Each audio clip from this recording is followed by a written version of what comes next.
wore a pair of Jordans to school, and a kid saw them and was like, love those shoes, you're invited to the cookout. And his friend was like, bruh, you give out cookout invitations far too easily. You shouldn't have been invited that easy. Yeah. That's way too easy. I'm like, how many times have y'all had this conversation? I had a class and one of the boys asked me, Mr. Monte, what's your first name? Jamal? Bruh. A student was doing TikTok dances in the hallways, and I tried to roast her for it, and she turned and looked at me and said, you look like a pigeon.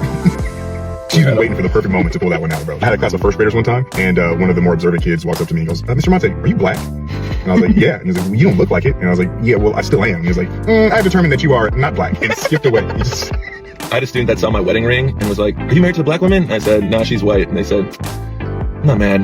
I'm just disappointed.